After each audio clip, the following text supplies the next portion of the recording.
তো আল্লাহ বলছে আল্লাহু লা ইলাহা ইল্লা হুয়াল হাইয়ুল কাইয়্যুম। মানুষ যখন চরম বিপদে তখন যেন আর মনে থাকে যে আল্লাহ মরেনি, আল্লাহ মরে না, বেঁচে আছে, আল হাই। এই জন্য রাসূল সাল্লাল্লাহু আলাইহি ওয়াসাল্লাম বদরের যুদ্ধে এই নামটা বারবার উচ্চারণ করছিলেন যে আল হাইয়ুল কাইয়্যুম বিরহমাতিকা আস্তাগীস। আল্লাহ তো মরেনি, আল্লাহ তো মরে না, আল হাই।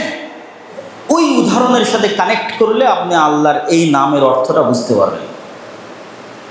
আল কাইয়্যুম, তিনি নিজে টিকে থাকেন, টিকে আছেন, আর সারা আসমান জমিন এবং তার মধ্যে যা কিছু টিকে আছে তার আল কাইয়্যুম এই নামের কারণে টিকে আছে।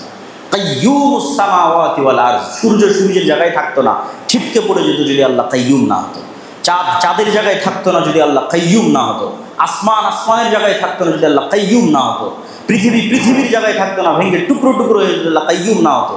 শূন্যে পৃথিবীকে স্থির রেখেছে, ঘুরতেছে, সব কাইয়্যুম টিকে আছে, আল্লাহ কাইয়্যুম। এই জন্য আল হাইয়ুল কাইয়্যুম, চিরঞ্জীব, চিরস্থায়ী। এই জন্য আল্লাহ সুবহানাহু ওয়া তাআলা কোরআন মাজিদে বলেছেন কুল্লু শাইইন হালিক ইল্লা ওয়াজহা, সারা পৃথিবীর সব কিছু ধ্বংস হয়ে যাবে, এমনকি আরশ বহনকারী ফেরেশতারাও মৃত্যুবরণ করবে, জিবরাইলও মৃত্যুবরণ করবে, মালাকুল মউত যে মানুষের জীবন কবজ করে সেও মৃত্যুবরণ করবে। শুধু বেঁচে থাকবে কে? কাইয়্যুমকে, হাইকে, আল হাইয়ুল কাইয়্যুম, চিরঞ্জীব, চিরস্থায়ী, শুধু তিনি থাকবেন। আল্লাহ সুবহানাহু ওয়া তাআলার দ্বিতীয় আরেকটা নাম যেটারও ইসমে আজম হওয়ার সম্ভাবনা আছে, সেটা হচ্ছে আস-সামাদ।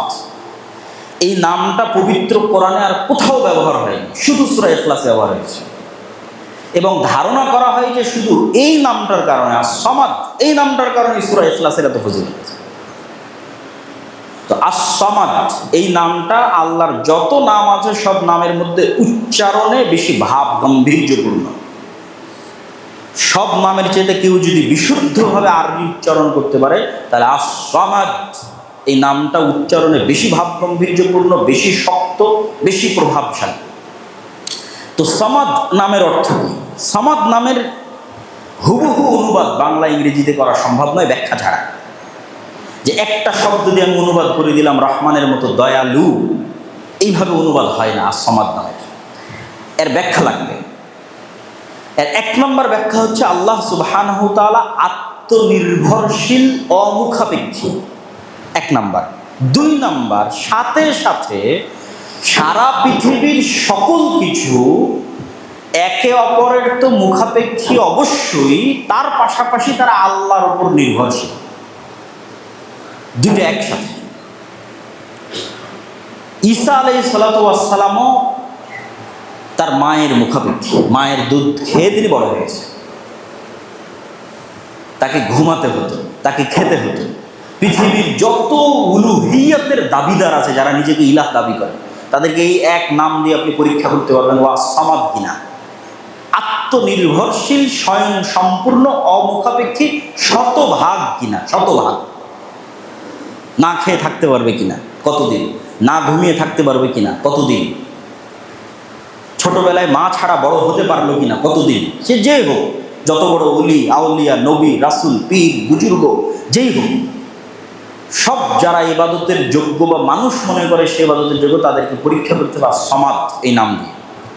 এই নামের শেষ যেটা ব্যাখ্যা সেটা হচ্ছে বাধ্যগত, চাক অথবা না চাক, ইচ্ছা হোক অথবা অনিচ্ছা হোক, আল্লাহর কাফের হোক অথবা আল্লাহর মুশরিক হোক অথবা আল্লাহর নাস্তিক হোক, সবগুলো বাধ্যগত অবস্থায় আল্লাহর কাছে এবং আল্লাহর রাজত্ব, আল্লাহর কন্ট্রোল এবং আল্লাহর কাছে ফিরে আসতে বাধ্য।